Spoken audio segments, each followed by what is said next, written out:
Ini kan ini jadi pertanyaan tengah-tengah masyarakat.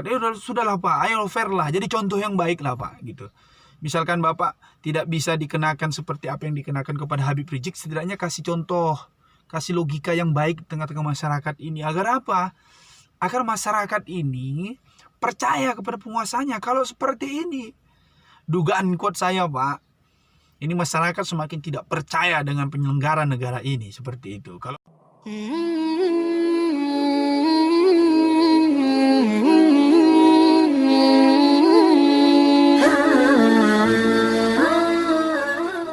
Assalamualaikum warahmatullahi wabarakatuh.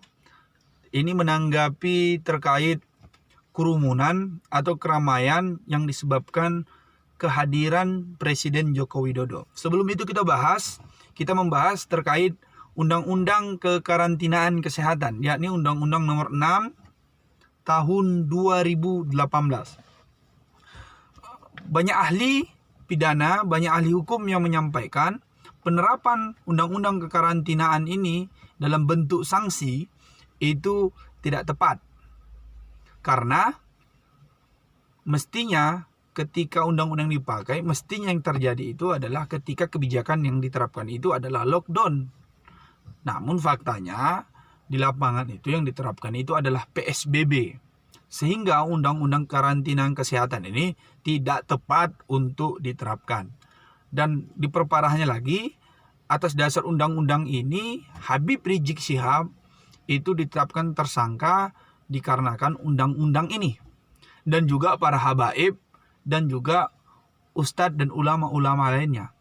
Yang paling menjadi pertanyaan tengah-tengah umat, termasuk saya, orang praktisi hukum, bahwasanya mengapa kepada Habib Rizik diterapkan undang-undang ini, kepada ulama, kepada kiai, pada ustadz, termasuk Kiai Sobri dan lainnya, tetapi terhadap anaknya Presiden Joko Widodo yang waktu pilkada Solo itu Gibran, dan juga menantunya yang ikut juga pilkada Medan waktu itu Bobi, ini tidak diterapkan sanksi yang sama sebagaimana diterapkannya kepada Habib Rizik Syihab, kepada ulama-ulama, kepada Kiai Sobri dan yang lainnya.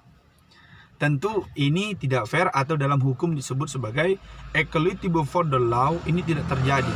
Maka di mana letak keadilan hukum itu?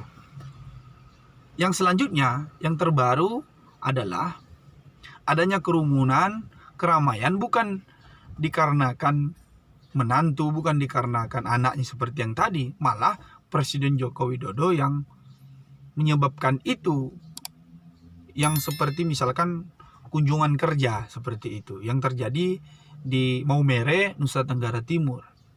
Ini terjadinya kerumunan ramai sekali. Tapi yang diperparah dari itu semua, Presiden Joko Widodo itu berhenti dan sempat menyapa kerumunan tadi. Dan bahkan bukan hanya itu, sempat membagi-bagikan, melempar-lempar bingkisan di tengah-tengah kerumunan itu. Tentu ini adalah, kalau mau pakai undang-undang tadi, mestinya Presiden Joko Widodo ini mesti bertanggung jawab. Begitu. Kok kepada Habib Rizik ini dikenakan pasal ini, lalu kepada Presiden apa sanksinya begitu? Ya ini miris sekali. Ini contoh tidak baik, Pak. Logikanya di mana? Walaupun ada pernyataan dari istana mengatakan itu hal yang spontanitas, tidak direncanakan. Ini kan lebih tidak logik menurut kami, karena yang namanya pengawalan Presiden Joko Widodo itu berlapis-lapis begitu. Berarti ini menunjukkan secara langsung maupun tak langsung tim keamanan yang mengamankan Presiden Joko Widodo itu tidak efektif begitu.